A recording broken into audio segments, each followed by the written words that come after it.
Yeah, hi peeps. Back on the old squat box again, and I'm talking more about the bombing in Boston. I've come to a conclusion about these bombs from what I've heard some doctors saying about, who've been interviewed about the wounds and the detritus that's been found in the wounds. One of the doctors was saying that there are some small ball bearing type fragments found in the wounds, but there's also fragments of metal found in many of the wounds as well that look as if they are like nails and things like that with the heads cut off. So basically wire fragments, wire nail fragments, but with no flattened head on them. So it looks to me as if these bombs were made in a bit of a hurry. What it brings to mind to me is someone who's trying to collect enough shrapnel to pack around the explosive to make it as deadly as possible, but they couldn't find enough scrap, they couldn't find enough nails, screws, nuts and bolts to put around it. Because if they could have found scrap, they would have used scrap. But the ball bearings, and what some people say are BB gun, pellets. It sounds to me like they were getting close to a deadline. They thought this idea of making these bombs and putting them in place not too long ago, and they couldn't get enough scrap to put into the bombs, so they had to go out and buy ball bearings or BB gun pellets, not the wasted pellet, but the ball bearing type BB gun pellets. This might be a way of tracking where these pellets were found, were bought rather, because unless they went and bought one canister in one shop, one canister in another shop, one canister, no, it's likely to be there's a track here where someone went in and bought 10 or 20 packets of BB gun, or maybe ordered online a large supply of BB gun pellets.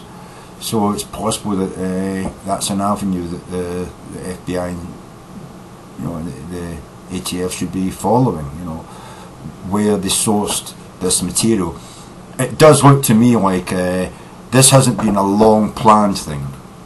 It's not. I don't think they were planning this months ago. I think maybe that this is the sort of thing which has just been planned in maybe the last few weeks, last 2 or 3 weeks. Get that stuff together.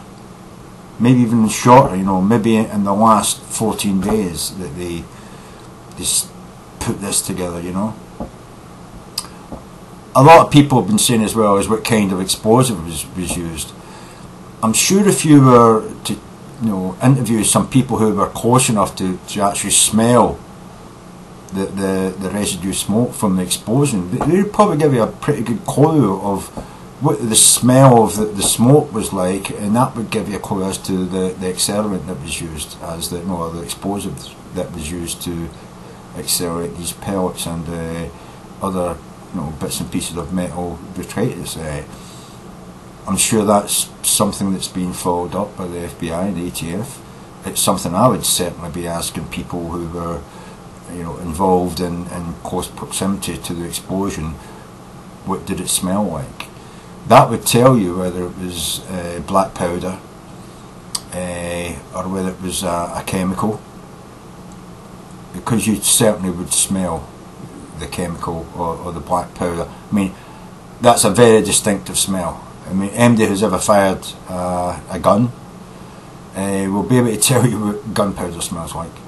Anybody who's ever ignited a chemical composition, sugar and what do you call it? Anyway, the accelerant, wood kill and sugar. Anybody who's burnt any of that will be able to tell you it doesn't smell like gunpowder. And I'm sure that ammonia and stuff like that, peroxide, explosion. They've got a chemical smell to them. It's very, very distinctive. It doesn't smell like gunpowder. So there's definitely things that can be done here to narrow down the kind of explosive that was used, and I think there's maybe a way of finding where these BB gun pellets, were purchased. It's not the sort of thing you can make in your shed. Ball bearings are a specialist production. They have to be manufactured in a factory basically, and they're normally packaged and sold with serial numbers, barcodes, stuff like that. It's possible that some of this stuff can be tracked down. In fact, I would say it's probably definite that a lot of this stuff can be tracked down. Not by identifying each BB pellet itself, but by perhaps looking for, in the local area of Boston, some of the states nearby, for large sales of over-the-counter pellets, or from internet sales from manufacturers and providers, sales of people who sell that sort of stuff. So I think there is definitely going to be a reasonable chance of a resolution to this, finding out who did it.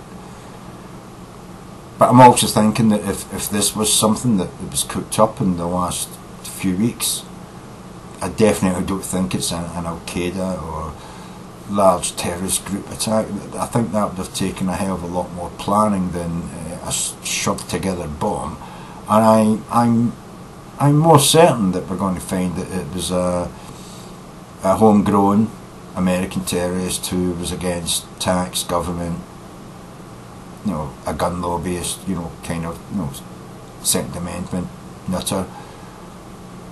I'm getting even more sure it's going to turn out to be something like that, rather than a large terrorist organisation that have tried to perpetrate this in America.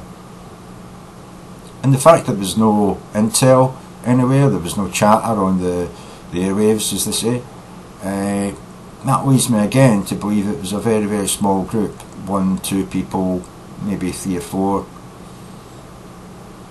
I think it's coming down more and more on the side of something like that. But then again, it's just my opinion. Everything I've been talking about is just my opinion. It's just my view of things.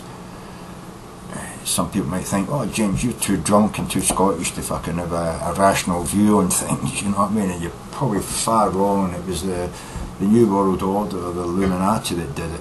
But I'm just saying, a lot of these things, for my mind, point towards a very small group, if it's a group at all. Perhaps 1 or 2 people did it on a rush, didn't have enough junk around to pack into the explosives, had to buy pellets in order to pack the explosives with enough shrapnel.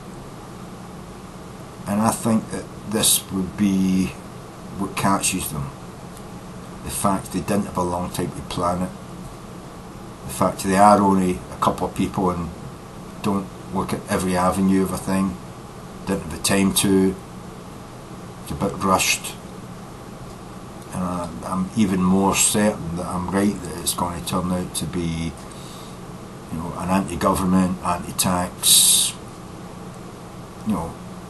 staunch Second Amendment type of person, you know what I mean? Anyway, that's my thoughts on it, and my further thoughts on it. Strange you got, guys. Strange you va.